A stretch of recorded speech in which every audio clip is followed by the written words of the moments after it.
o poder salvador da graça. Nosso versículo inicial se encontra na carta do apóstolo Paulo a Tito, capítulo 2, verso 11, Nova Versão Internacional. Porque a graça de Deus se manifestou salvadora a todos os homens. Louvado seja Deus por isso. Preciosa igreja do Senhor, povo santo, amados do Pai, preciosos de Deus, filhos do Senhor, eleitos e predestinados desde antes da fundação do mundo, mais do que vencedores em todas as circunstâncias. Meus amados irmãos, hoje vamos falar do poder salvador da graça. Eu posso dizer que esse estudo é uma continuidade do estudo anterior, ou quase, né? Eu digo quase porque, na verdade, essa continuação ou continuidade não foi programada, né? Mas eu resolvi continuar o ponto que iniciamos na semana passada, devido a tantas mensagens que recebemos de pessoas sem entender muito bem, outras criticando, outras até me xingando. Eu fui xingado, mas isso aí já é normal, tá, abençoados? Há muitos e muitos anos que as pessoas me xingam pelo que eu prego. Vejam só, né? A pessoa, tudo bem, ela não entender, pelo menos que seja num primeiro momento, faz parte, né? Ela não entendeu, etc. Mas se ela tiver o interesse de aprender, ela pode insistir e ter o seu entendimento aberto, né? Afinal de contas, nós temos aí material diversificado e em quantidade enorme, né, para que as pessoas conheçam o verdadeiro evangelho. Então as pessoas, elas têm essa opção de estudar, de ouvir a palavra, por exemplo, e se de repente ela estranhar, ela pode fazer o seguinte: ela pode se retirar. Eu estranhei, não achei legal, para mim isso aí é coisa de falso profeta. Tudo bem, eu vou sair fora. Ok, cada um na sua, né? Mas não, algumas pessoas optam por atacar, por xingar, etc. O que é triste, mas é esperado. Eu já estou até acostumado, tá? Infelizmente, né? Faz parte, mas eu já estou acostumado, como eu disse. Só que em função também de algumas dúvidas, eu resolvi continuar falando e hoje trazendo esse tema do poder salvador da graça. Por quê, abençoados? A religião, e quando eu digo religião no caso aqui, eu estou me referindo mais especificamente ao tal cristianismo, né, que se diz cristão, pretensamente cristão, mas na minha visão não tem nada de cristão. Essa religião, e a maioria de nós que está em graça hoje veio de lá, ou do catolicismo, ou dos protestantes em todos os seus segmentos, enfim. A religião chamada cristã nos levou a crer que nós tínhamos alguma participação, por menor que fosse, na obtenção da vida eterna. Amados, nós acreditávamos piamente nisso. E hoje em dia, há muitos aí que dizem pregar a graça, na verdade a maioria hoje diz que prega a graça. Mesmo esses que dizem pregar a graça, seguem colocando nas mãos do homem alguma porcentagem da obtenção da vida eterna, ou seja, como se a vida eterna, pelo menos em parte, dependesse de algum mérito nosso. Só que veja, amados, não faz sentido você pensar isso quando você estuda o Evangelho a fundo e você observa o que é revelado pelo Evangelho da Graça. Não existe qualquer participação do homem na vida eterna, ou seja, na obtenção da vida eterna. Pelo contrário, a participação nossa foi zero.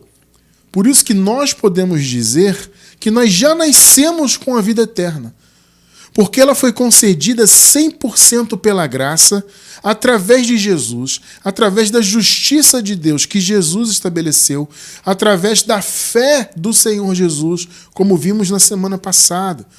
Na semana passada nós vimos que foi a fé do Senhor Jesus que fez tudo. Entende? Não teve participação alguma nossa nisso aí. Só que a religião, repito, nos fez acreditar nisso, o que é uma grande bobagem. Porque, veja, o poder salvador da graça foi suficiente para salvar todos aqueles que Deus elegeu e predestinou desde antes da fundação do mundo, sem que houvesse a necessidade que nós participássemos disso. É importante você entender isso porque você vai se perguntar, mas irmão Cristiano, afinal das contas, por que isso é tão importante? Sabe por quê? Porque isso tira a glória de Deus. Quando você coloca no seu coração que você teve alguma participação, por menor que seja, na obtenção da vida eterna, você está roubando a glória de Deus, amado. Por isso que esse entendimento da graça é importantíssimo na vida dos filhos de Deus, para que os eleitos do Senhor não roubem a graça que pertence 100% a Ele. Entende? Quando você compreende que tudo foi feito por Jesus, 100% dado pela graça, você está glorificando 100% o Senhor. Agora, quando você pensa que você teve livre-arbítrio, por exemplo, você escolheu Deus, você se esforça, você faz boas obras, entende? E através disso você vai ser salvo, você está roubando a glória de Deus. Você está dizendo que o que Jesus fez não foi suficiente. Mas como vimos na semana passada, amados, o que Jesus fez foi suficiente e foi instantâneo. Ou seja, não precisou haver qualquer escolha, qualquer mérito de quem quer que seja dos filhos de Deus. A graça foi dada independentemente dos filhos de Deus, ou das obras, ou do desempenho, ou da religião exercida pelos filhos de Deus. Entende? Isso é uma criação que a religião chamada cristã inventou. Como eu sempre digo, o cristianismo criou um problema e ele se colocou como a solução do problema. Irmão Cristiano, que problema é esse? É essa dependência de obras para ser salvo, é a dependência do aceitar Jesus para ser salvo. Isso é uma invencionice humana. Entende? Então eles criaram isso e eles se colocam como a solução. Por quê? Porque você só consegue aceitar Jesus, entre aspas, lá na denominação deles. Seja qual for o segmento, tá? Eu estou falando do cristianismo como um todo. Não importa. Eles se colocaram como a solução, porque eles disseram o seguinte: olha, para você ter a vida eterna, você tem que ser religioso, você tem que aceitar Jesus, tem que participar das cerimônias, e tem que fazer isso e aquilo outro, frequentar a missa, frequentar o culto, etc, etc. Ou seja, venerar aquele templo construído por mãos humanas, como se aquilo fosse a igreja. Aí sim, quem sabe você pode ser salvo, mas é só através de nós. Uma coisa que a gente vê muito, por exemplo, os católicos dizerem é que a salvação está apenas na Igreja Católica e que fora da Igreja Católica não há salvação. Os católicos falam isso abertamente, assim como os protestantes também. Em todos os segmentos protestantes há também esse raciocínio. Salvação é só aqui. Se você for batista, vai perder salvação. Aí o batista diz, se você for assembleano, vai perder salvação. Se você for da Universal, vai perder salvação. Entendeu? Porque cada igreja se diz detentora do poder da salvação. E isto é um absurdo. Porque nenhum sistema humano tem poder de salvar ninguém. Pelo contrário, eles mantêm as pessoas presas e sem salvação na mente. Na mente. É claro que não existe perder salvação. Esse conceito não existe. Mas existe a salvação da mente que muitos não têm por causa do entendimento do sistema religioso. Então as pessoas ficam presas sem conhecer o evangelho verdadeiro, sem entenderem que a graça foi salvadora 100%, sem qualquer participação do homem. E assim as pessoas ficam aí lutando para tentarem ser salvas, sem entender que o que Jesus fez, mais uma vez, foi instantâneo, foi de uma vez por todas. Entende? Por isso que Paulo comparou Jesus ao primeiro Adão. Entende? Paulo disse que Jesus foi a figura do primeiro Adão, porque eles eram análogos, foram dois Adões. Hoje vamos ler mais uma vez a mesma passagem que lemos semana passada para reforçar esse entendimento. Até para que aquele que não assistiu semana passada possa assistir agora, tá? Mas veja, é bom você assistir ao estudo anterior. Você que está vendo pela gravação, na descrição do vídeo vai ter o link do estudo passado. Então é bom você assistir, tá? Mas alguns pontos que falamos semana passada, vamos relembrar hoje, só que mais rapidamente, tá bom? Então, abençoados, como nós vimos aqui no primeiro versículo, a graça de Deus se manifestou salvadora a todos os homens. Aqui, claro, todos os homens, a todos os tipos de homens. Tá? Veja, amados, vou abrir um parêntese aqui. Quando você vê assim, a salvação para todos, Deus quer que todos se salvem. Veja, isso tem um sentido específico. Todos aqui não são todos os homens individualmente. Entende? Toda a humanidade do ponto de vista individual. Não. É toda a humanidade no sentido étnico, ou seja, a salvação não era apenas para os judeus, mas também para os demais povos que não eram judeus. Ou seja, havia como há eleitos dentre os judeus, assim também como havia dentre os gentios, ou seja, os não-judeus. Então, todos os homens têm dois sentidos. Ou está se referindo a todas as etnias, ou seja, todos os eleitos de todas as etnias, ou então está se referindo a todos os tipos de homens. Por exemplo, aqui no contexto de Tito, capítulo 2, que nós lemos no início, o apóstolo Paulo faz menção dos escravos. Ele faz algumas recomendações para os escravos. Olha, trabalhem bem para os seus senhores, tá? Não roubem os seus senhores. Porque, gente, veja, você pode pensar assim, poxa, meu Cristiano, mas o apóstolo Paulo falava normalmente sobre escravidão, ele falava com os escravos como se fosse algo normal. Gente, infelizmente era algo normal na época. Entende? A escravidão era algo normal. Fazia parte da sociedade, era algo comum ali, infelizmente era. Então o Paulo, ele dá algumas recomendações aqui no contexto de Tito 2,11, se referindo aos escravos, por exemplo, né? O que nós entendemos? Que todos os homens, então, aqui têm um sentido de todos os tipos. Ou seja, a salvação é para os senhores, aqueles donos de escravos que tinham dinheiro, né? Que eram abastados financeiramente, e também era para os próprios escravos. Ou seja, a salvação é para todo tipo de pessoas. É aí que entra aquela questão que Paulo fala, né? Que Deus não faz acepção de pessoas. Em que sentido é isso? No sentido de que Deus salva, ou salvou no caso, né? Porque a salvação já foi consumada, ele salvou todos os tipos. Ele elegeu e predestinou todos os tipos, judeus e não judeus, todos os tipos de classes sociais, ricos, pobres, donos de escravos, escravos, não importa, todas as cores de pele. Ou seja, essa questão humana não foi levada em conta por Deus no que tange a salvação. Tá? Então, quando fala que a graça se manifestou salvadora a todos os homens, aqui no contexto é todos os tipos de homens. É bom sempre frisar isso. Tá? Bom, fecha parêntese, né? Então vamos lá. A graça se manifestou salvadora. Por quê? Porque sem a graça, nenhum homem conseguiria ter a vida eterna. A graça de Deus foi responsável por 100% da vida eterna. Então, se hoje você, eu, a minha amada esposa, todos nós temos a vida eterna e temos pela graça. Nós, inclusive, em nossa era, já nascemos com a vida eterna. Aí você vai dizer, mas irmão Cristiano, e o aceitar Jesus? E a justificação? A palavra não diz que a justificação é pela fé em Jesus? Uma coisa que vimos semana passada e vamos relembrar hoje, né?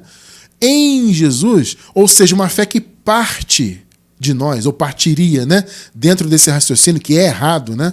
Só que o sistema diz que é assim, né? Que a fé parte de nós e essa fé supostamente em Jesus é que traz então a justificação. Como é que fica tudo isso? É o que vamos ver hoje. Você vai entender hoje o que é a graça de fato. Mais uma vez, gente, a graça de Deus, amados, não é o que o sistema prega, que é uma graça relativa, uma graça falsa, né? Onde existe a participação do homem nela. E dependendo do segmento, a participação é maior ou menor. Porque algum segmento diz que é só você ser fiel dizimista, pronto, você é salvo. O resto Jesus já fez. Outros dizem que não, você tem que jejuar, tem que pagar o preço, tem que batizar, tem que fazer campanha, tem que frequentar o templo, senão perde a salvação. Outros dizem que você tem que cumprir a lei, literalmente, guardar o sábado, etc., senão você perde a salvação. Então, dependendo da visão do sistema, existem níveis de participação do homem na graça. Mas veja, qualquer que seja o nível que se coloque o homem como participante da graça, é uma heresia absurda. É roubar a glória de Deus. Porque Jesus foi 100% responsável pela graça. O homem não participa da graça em hipótese alguma. Tá bom? Então, ao longo do estudo, a gente vai constatar biblicamente o que eu estou falando agora, tá? Então, veja, abençoados, a palavra de Deus sempre deixou claro que seria impossível ao homem conseguir a vida eterna por meio de seus próprios méritos. Não tem condições, nunca teve. Observe só essa passagem interessantíssima de Mateus capítulo 19. Vamos ler do 16 ao 26. Eis que alguém se aproximou de Jesus e lhe perguntou: Mestre, que farei de bom? Observe, olha só a pergunta. Que farei de bom? O que está embutido aqui? O eu, né? O que eu farei?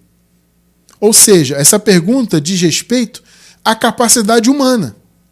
Não está claro isso aí? Que farei de bom? Ou seja, eu. O que eu posso fazer para ter a vida eterna? Então essa pergunta diz respeito ao quê?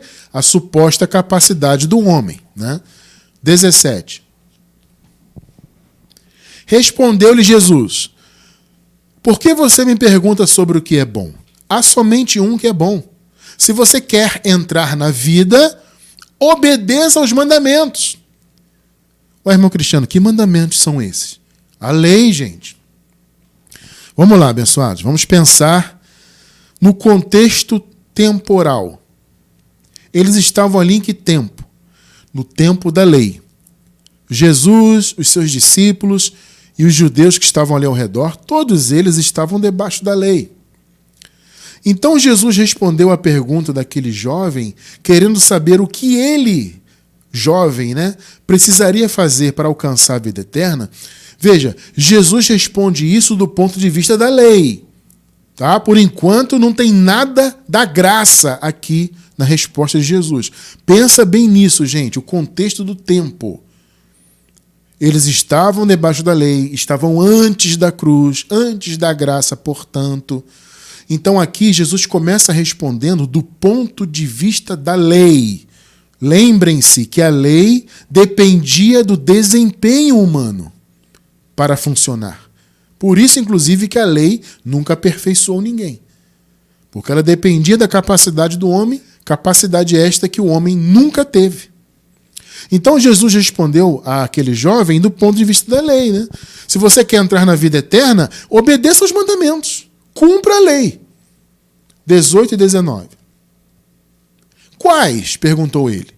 Jesus respondeu: Não matarás, não adulterarás, não furtarás, não darás falso testemunho, honra teu pai e tua mãe e amarás o teu próximo como a ti mesmo.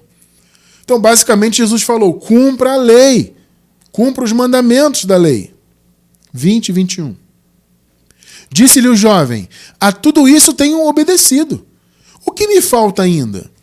Jesus respondeu: Se você quer ser perfeito, vá, venda os seus bens e dê o dinheiro aos pobres, e você terá um tesouro no céu.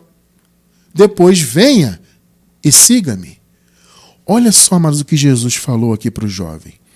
Além de cumprir a lei, à risca, você tem também que vender os seus bens e dar o dinheiro aos pobres, ou seja, fazer boas obras, distribuir benefícios aos mais pobres.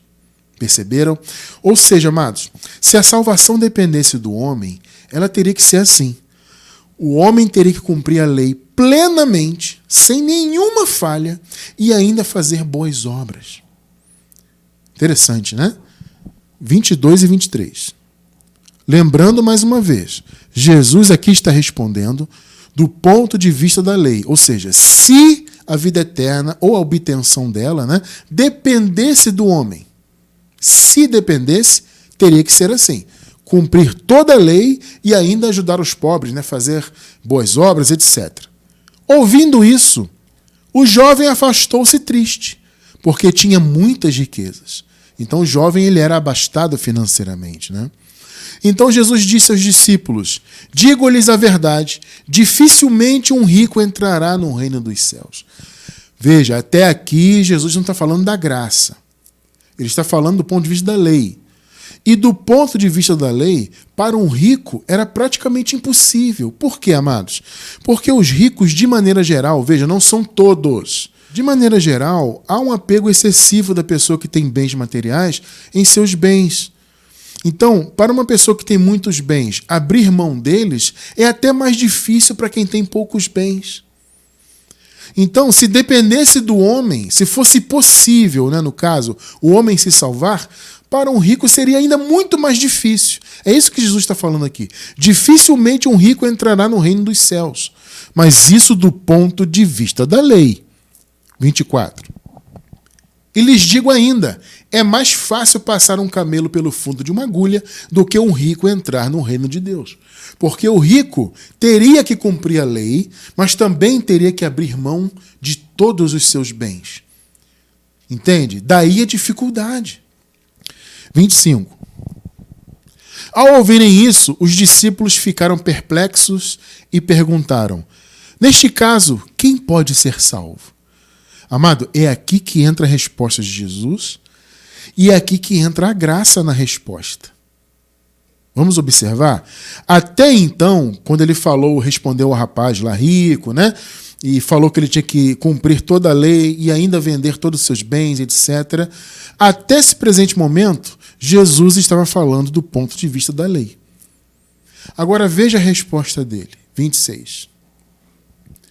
Jesus olhou para eles e respondeu: para o homem é impossível.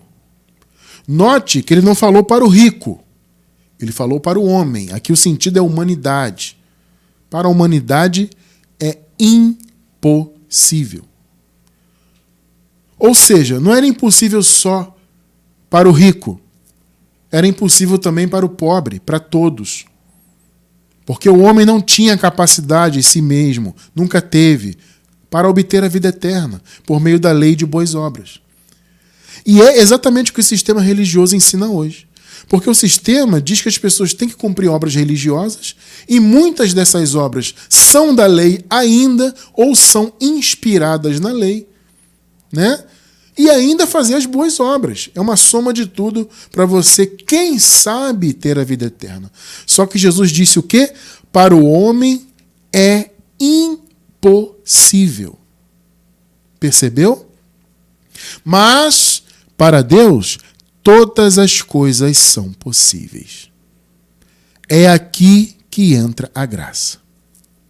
Perceberam? Aqui Jesus falou uma filigrana da graça maravilhosa. Então aquele jovem perguntou do ponto de vista do eu. O que eu posso fazer para ter a vida eterna? Jesus respondeu: cumpra a lei. Aí ele disse: eu já faço isso. Aí Jesus falou: vende agora os seus bens e dá para os pobres. Aí ele se entristeceu. Perceberam? Porque ele era apegado aos bens. Ele pensou: poxa, eu vou abrir mão de tudo que eu tenho? Aí ele se entristeceu e saiu.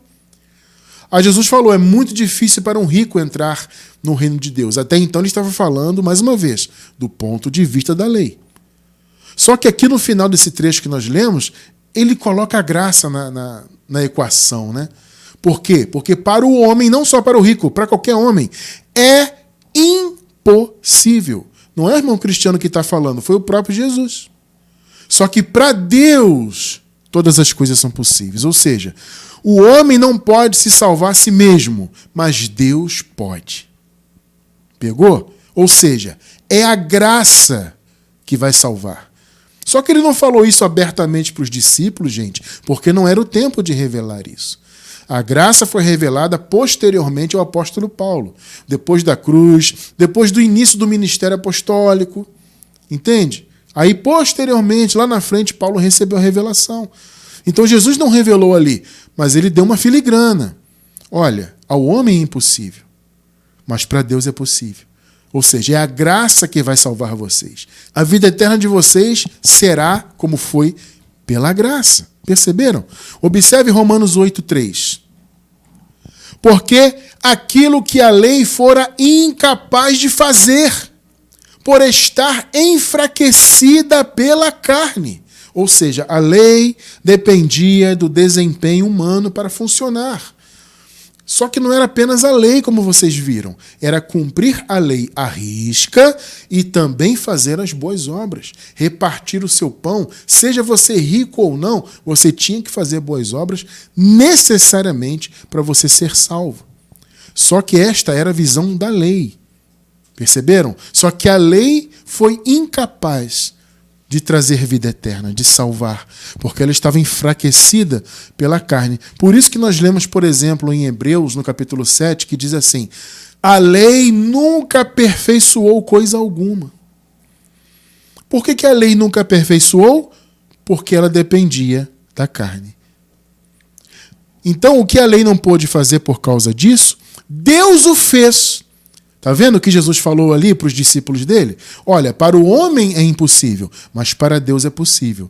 Ou seja, o que a lei não fez por causa da incapacidade do homem, Deus fez, enviando o seu próprio Filho à semelhança do homem pecador, como oferta pelo pecado, e assim condenou o pecado na carne. Ora, uma vez que ele condenou o pecado, uma vez que ele matou o velho homem, uma vez que ele tirou toda a condenação, então ele deu a vida eterna. Pela graça. Pela graça. 100% pela graça. Tá? Então, amados, as doutrinas do sistema religioso dizem também que é pela graça, como eu falei no início, eu sempre digo isso, né? Todo mundo hoje diz pregar a graça de uma maneira ou de outra, só que, veja, eles sempre colocam um porém na graça.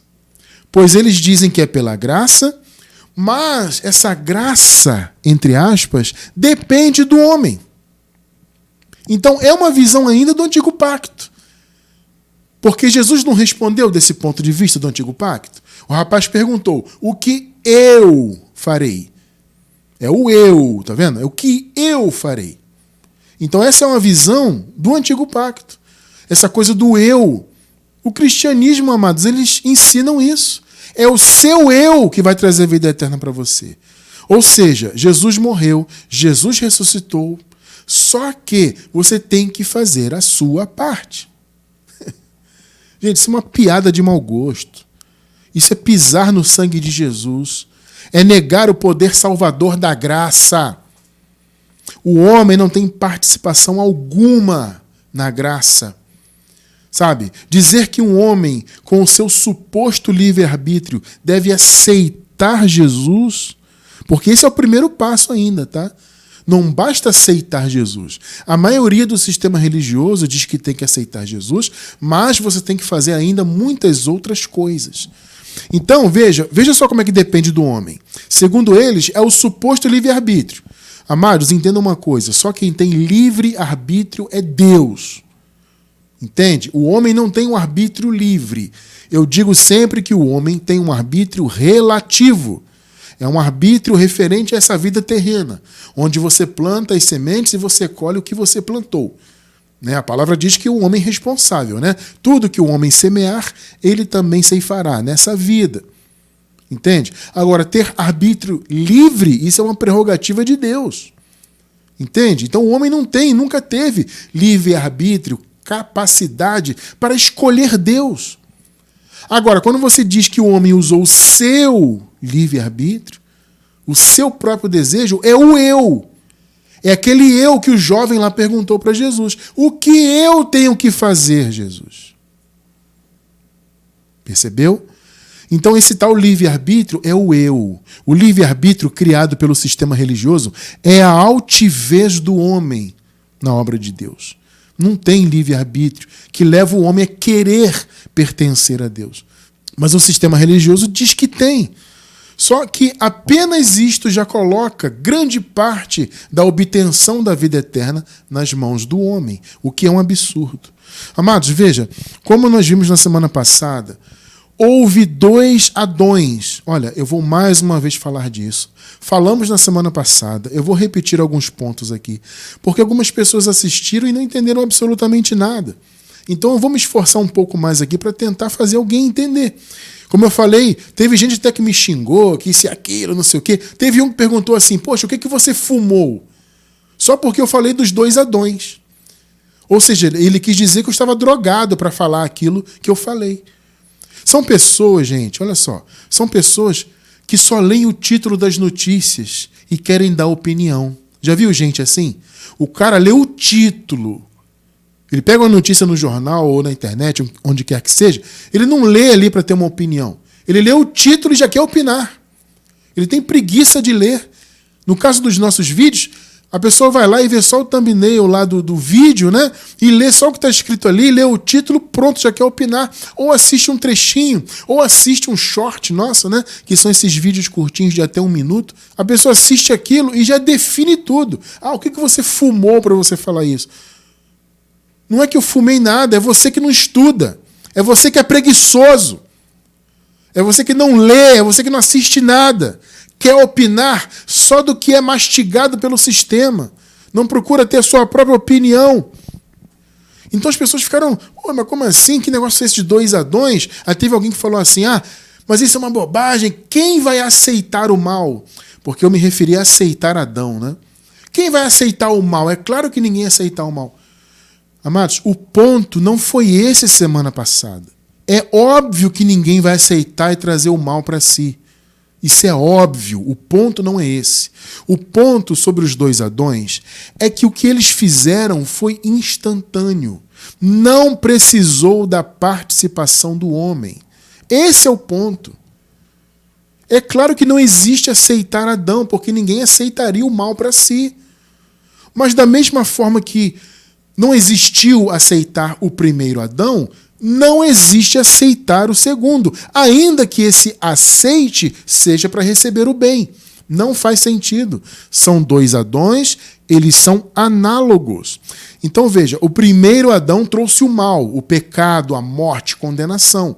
E eu pergunto, alguém precisou fazer alguma coisa para que aquele mal fosse para a vida da pessoa antes da cruz? Esse é o ponto. Perceberam? Alguém precisou aceitar, aí que entra, aceitar entre aspas, né? Adão, ou mesmo crer, né? Eu creio que Adão existiu e que ele pecou e o pecado está em mim por causa disso. Alguém precisou ter alguma atitude? Não. Amados, as pessoas já nasciam pecadoras. Assim como foi com o primeiro Adão, só que para o mal, foi com o segundo Adão. Por isso que eu digo, nós, eleitos de Deus desde antes da fundação do mundo, já nascemos novas criaturas e não mais debaixo do pecado, no caso da condenação que o pecado trazia. Já nascemos livres disso, sem precisar aceitar Jesus. Vocês podem notar que na Bíblia não tem esse conceito. Eu vou deixar na descrição do vídeo um estudo a respeito de aceitar Jesus. Tá? Vou deixar também um link de uma trilogia nossa. São 3 estudos seguidos sobre predestinação e eleição. Tá bom? Vou deixar esses 2 links sobre o aceitar Jesus e depois um link de uma playlist de uma trilogia sobre predestinação para você entender isso. Então veja, aqueles que Deus elegeu e predestinou, assim como antes da cruz os eleitos já nasciam pecadores, sem precisar aceitar nada ou crer em nada, é a mesma coisa. Depois da cruz, aqueles que nasceram já nasceram em Cristo. Então não tem esse conceito de aceitar Jesus. Foi da mesma forma como foi com Adão, o primeiro, foi com o segundo Adão, que foi Jesus. 1 Coríntios 15, 22, para relembrar.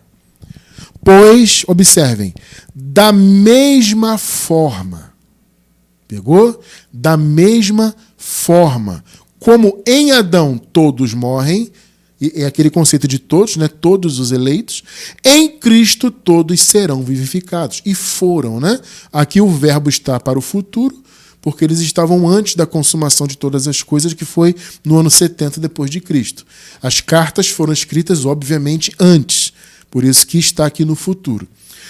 Pois da mesma forma como em Adão todos morrem, em Cristo todos foram, no caso, vivificados, né? Atualizando o tempo verbal aqui. Ou seja, da mesma forma.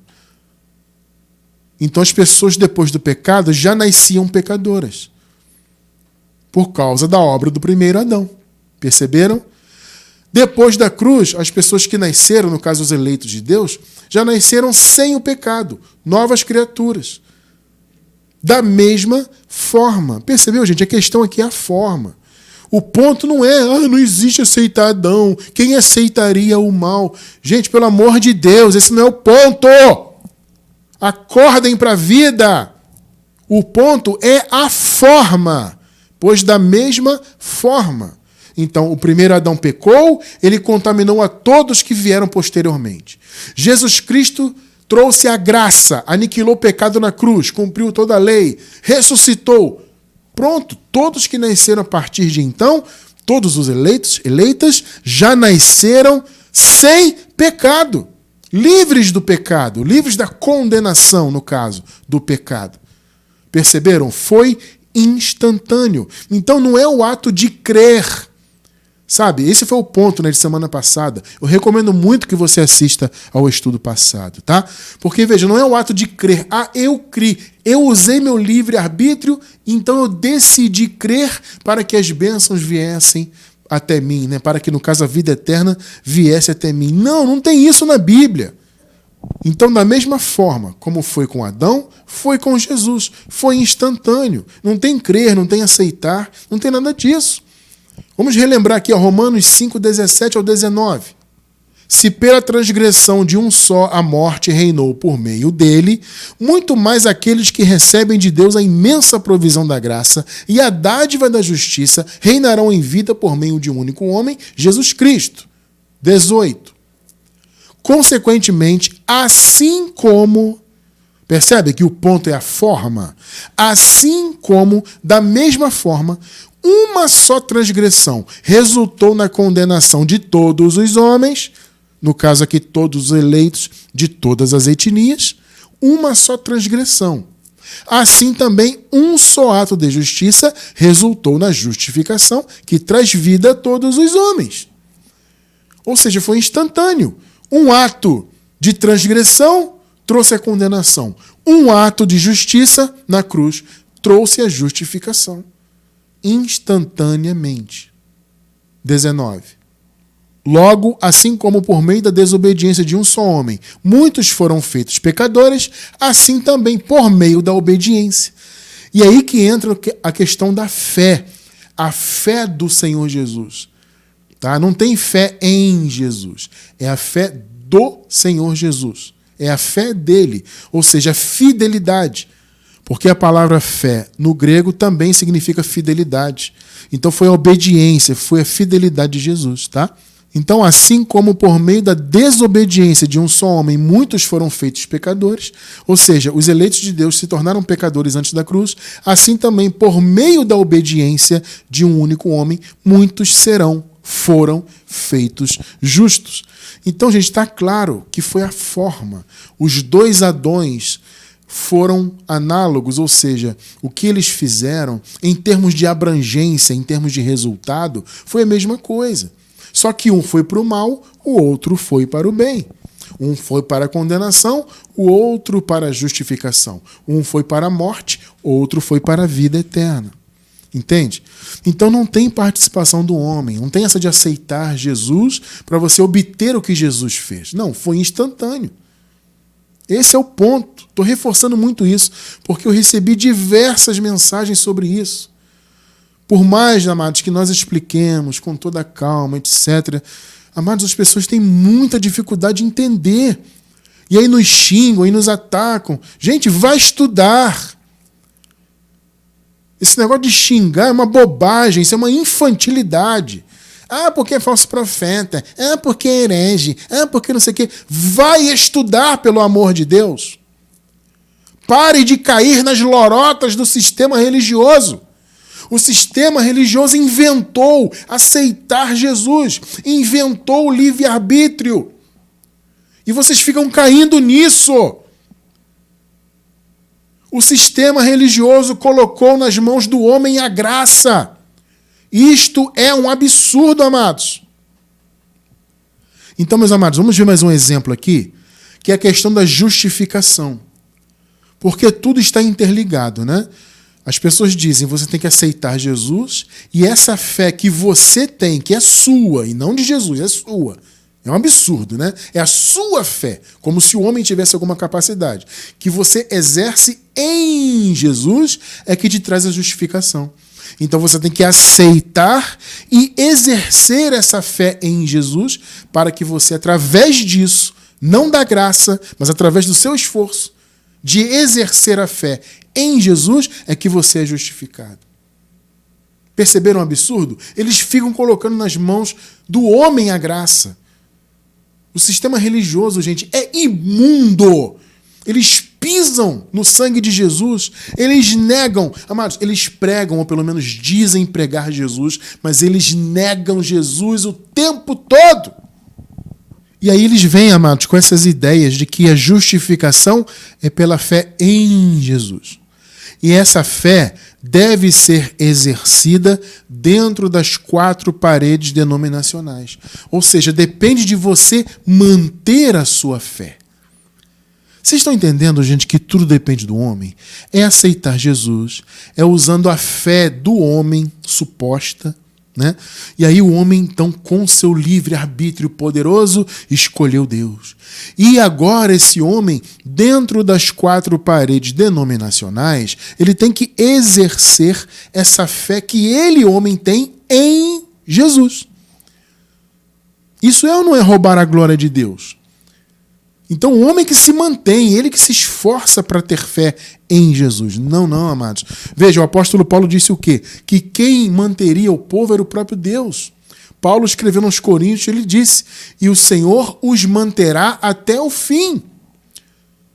Então, se você é filho de Deus hoje, e você será amanhã, e será depois de amanhã, e será para sempre, é porque Deus te mantém nesta condição. Por quê? Porque Ele te elegeu lá, antes da criação do mundo. Então, não é você que se mantém, é Deus que te mantém. E não tem esse conceito de fé em Jesus, como eu expliquei. Vou repetir, vou falar mais uma vez, para ver se as pessoas acordam para a vida. Romanos 3, do 21 ao 24. Mas agora se manifestou uma justiça que provém de Deus, olha só, gente, independente da lei. Vejam bem isso. Irmão Cristiano, qual é a importância disso? Porque quando você coloca a lei, você coloca a capacidade do homem. É aquilo que aquele jovem perguntou. O que eu posso fazer, Jesus, para ter a vida eterna? Aí Jesus respondeu do ponto de vista da lei. Tem que fazer isso, fazer isso, fazer isso, fazer isso. Perceberam? Agora, quando diz que é independente da lei, é independente do homem. Porque a lei precisava do desempenho do homem. Só que o homem não tem desempenho algum, nunca teve. Entende? Então, independente da lei, é independente do homem, da força do homem, do suposto arbítrio do homem, etc. Da qual testemunham a lei e os profetas, 22 e 23. Justiça de Deus mediante a fé em Jesus. Veja, isso é o que está nas traduções normais que você vê por aí. Só que, na verdade, no texto em grego, como eu já disse muitas vezes, vou repetir. Em grego, não tem fé em Jesus. É a fé de Jesus Cristo. Ou seja, não é a sua fé do homem em Jesus. Uma fé que você, com a sua suposta capacidade, exerce em Jesus. O conceito do texto aqui é a fé de Jesus Cristo. Tá bom? Justiça de Deus mediante a fé, que é a fé do Senhor Jesus Cristo, para todos os que creem. Ou seja, a fidelidade de Jesus. A obediência de Jesus, como nós lemos agora há pouco em Romanos. Então, a justiça que Deus deu na cruz, que independia da lei, como lemos, ou seja, independia da capacidade do homem, ela foi dada pela fé do Senhor Jesus. Não é a sua, a minha fé. É a fé dele. Perceberam? Não há distinção, pois todos pecaram e estão destituídos da glória de Deus. Aqui todos pecaram significa judeus e gentios. 24. Sendo, portanto, justificados gratuitamente, independente da lei, ou seja, independente do homem, da suposta capacidade do homem, sendo justificados gratuitamente por sua graça. Então a graça não exige aceitar Jesus. A graça não exige que você exerça a sua fé em Jesus, porque você, eu, nós não teríamos fé alguma se não fosse a fé do próprio Senhor Jesus dentro de nós. O dom da fé que você tem é de Jesus, não é a sua fé. Você percebe que o homem não tem capacidade de nada e que não tem participação na graça? Amados, isso tem que cair por terra. Porque eles estão roubando a glória de Deus, dizendo que o homem tem que aceitar Jesus, o homem tem que pagar o preço, o homem que exerce a fé em Jesus, sendo que no texto bíblico é a fé do Senhor Jesus em nós. Por isso que Paulo fala, vocês foram justificados gratuitamente. Ou seja, sem obras, sem lei, sem aceitar Jesus, sem fé em Jesus, sem nada disso. Por meio da redenção que há em Cristo Jesus. Porque a redenção veio totalmente dele. Vocês querem um outro exemplo? A questão da santificação diante de Deus. Para você ser santo diante de Deus, consequentemente ser aceito por Deus, você tem que pagar o preço, e tem que jejuar e passar óleo, frequenta o templo e usa o tipo de roupa que nós mandamos, faça isso, faça aquilo outro, e aí você vai ser santo diante de Deus. Veja, a santificação diante de Deus foi feita pela obra de Jesus, exclusivamente. Você que está me assistindo, eu, a abençoada Juliana, todos nós somos santos diante de Deus. Já nascemos assim pelo que Ele fez, pela sua vontade concluída na cruz. Mas irmão Cristiano, eu não tenho que ter uma vida correta? Claro, é aquilo que eu sempre digo, eu uso até uma metáfora, né? Da santificação vertical e horizontal. Irmão Cristiano, o que significa isso? A santificação horizontal é a santificação diante da sociedade. É você ser a luz do mundo, o sal da terra, ter bom testemunho, fazer o bem, etc. Não trazer escândalos para a fé. Percebe? Então, este realmente é um aspecto da santificação que cabe a nós. Mas, vamos lá, como consequência de quem nós somos. Você não vai buscar ser santo, ser luz do mundo diante da sociedade para ser salvo. Não. Você busca porque você já é. Você busca essa santificação horizontal, ou seja, diante da sociedade, porque você é um filho de Deus, eleito, selado com o Espírito Santo. Então, a obra que você faz é uma consequência. Entende? Você não vai ser salvo porque você é a luz do mundo, ou seja, porque você é uma pessoa honesta, porque você faz boas obras. Não, você já é salvo. E você então pratica essas boas obras como consequência. Agora, a santificação, a santidade vertical é de nós para com Deus. Aí não tem a ver com a sociedade. É de nós para com Deus. Essa foi Jesus que fez. Então veja, Deus hoje nos aceita como filhos, já nascemos inclusive sendo filhos de Deus. Por quê? Porque Jesus com a sua obra santificou a todos de uma vez por todas. Eu pergunto, onde está a participação do homem nisso? Não tem participação do homem nisso aí. Hebreus 10, 9 e 10. Então acrescentou, aqui no caso Jesus falando, tá? Aqui estou, vim para fazer a tua vontade. Agora veja, ele cancela o primeiro. Primeiro o quê, irmão Cristiano? Ora, o primeiro pacto. Para estabelecer o segundo. O pacto eterno e definitivo da graça. Então, qual era a vontade de Deus que Jesus veio fazer? Cancelar o primeiro através da sua morte, porque a sua morte e sua consequente ressurreição pôs fim à lei, para estabelecer então, a partir da cruz, o segundo pacto. Perceberam? Esta foi a vontade de Deus feita na cruz. Agora veja o 10. Pelo cumprimento dessa vontade, pegou? Que vontade, irmão Cristiano? O jejum que eu faço? O paga-preço? A santa ceia que eu tomo? A campanha? Não. Cancelou o primeiro para estabelecer o segundo. Essa foi a vontade. Então, pelo cumprimento dessa vontade, fomos santificados. Percebeu? Então, diante de Deus, diante do olhar de Deus, você não é santo porque você jejua ou etc. Você é santo porque esta vontade foi cumprida na cruz.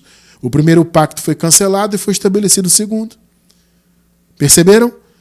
Por meio do sacrifício do corpo de Jesus Cristo, vejam só, oferecido uma vez por todas, para sempre. Foi instantâneo, uma vez por todas. Por isso que eu digo, diante de Deus, nós já nascemos santos.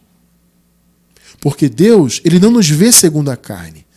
Não é o que a palavra diz em 2 de Coríntios 5,16? A ninguém conhecemos segundo a carne.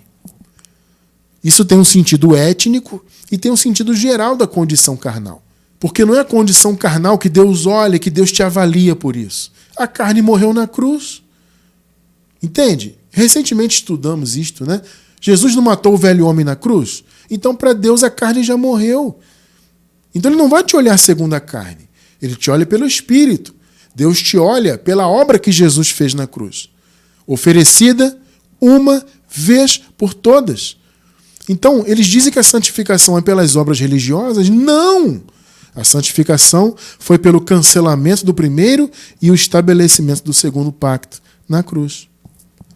Amados, vejam, a palavra sempre deixou clara a incapacidade do homem. Sempre. Observe só aqui alguns exemplos. Romanos 3, 10 até o 12. Como está escrito, não há nenhum justo, nenhum sequer, ou seja, em si mesmo, tá? Ninguém é justo em si mesmo. Não há ninguém que entenda. Ninguém que busque a Deus. Mas o sistema diz que são as pessoas que buscam a Deus usando um suposto livre-arbítrio. Só que o Evangelho diz outra coisa. Não há ninguém que busque a Deus. Todos se desviaram, tornaram-se juntamente inúteis. Não há ninguém que faça o bem, não há nenhum sequer. Esta é a condição original do homem, segundo a carne. Por isso que o Senhor Jesus fez toda a obra no lugar do homem, porque o homem não tem capacidade sequer de buscar a Deus. João 6,44. Ninguém pode, está sublinhado na tela aí, quem está assistindo pelo vídeo, né? Ninguém pode vir a mim se o Pai que me enviou não o atrair, não o trouxer, e eu o ressuscitarei no último dia, como já se cumpriu. Ninguém pode, não tem permissão. O homem não tem capacidade para isso. É quem Deus atrai. Perceberam? Romanos 9,16. Portanto, isso não depende do desejo ou esforço humano. Irmão Cristiano, o que é isso? O que é isso aí? É a eleição. O contexto aqui está tratando da eleição. Aí está dizendo o seguinte, isso, a eleição, não depende do desejo ou do esforço humano. E eu pergunto, onde entra livre-arbítrio aqui?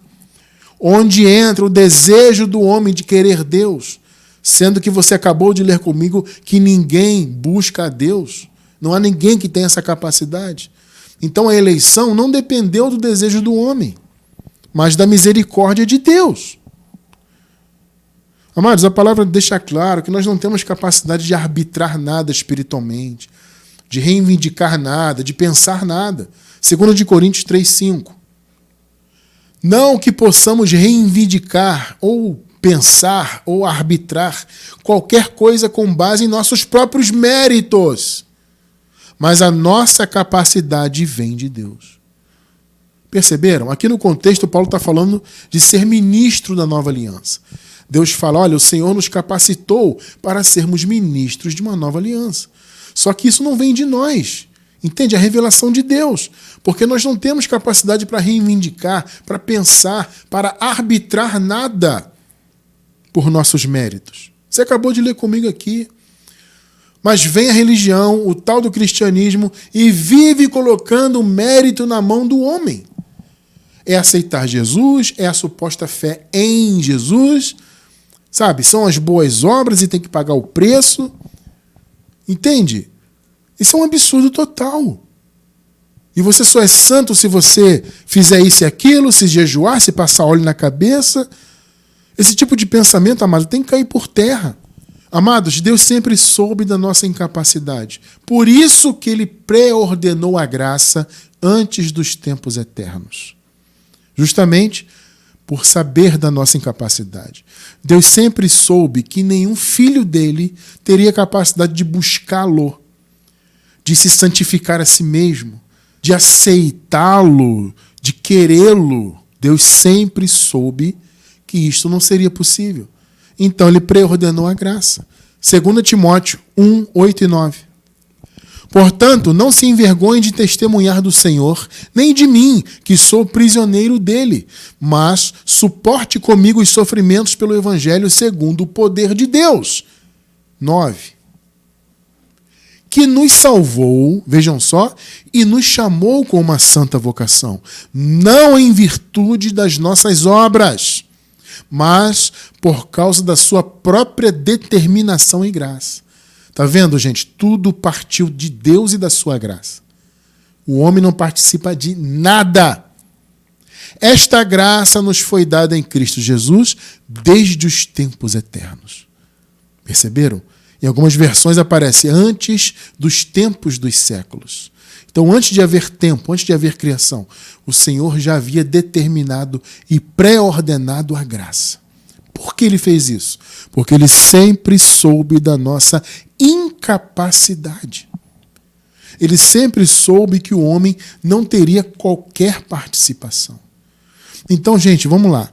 Esqueça essa coisa de ter que aceitar Jesus, ter que exercer fé em Jesus, como se essa fé fosse sua, ou ter que se santificar religiosamente. Amados, esqueçam tudo isso. Veja, se você tem fé no seu coração, é a fé do Senhor Jesus no seu coração. É o dom dele em você, não é a sua capacidade. Se você crê no Evangelho, não é porque você aceitou Jesus. Não, foi ele que te atraiu, ele que abriu o seu entendimento. Se você já nasceu salvo, sempre salvo, e você nasceu, foi porque ele morreu na cruz e ressuscitou. Se você é santo, e todos nós somos santos diante de Deus, é porque ele nos santificou com um único sacrifício, realizando aquela vontade de cancelar o primeiro e estabelecer o segundo pacto. Ponto.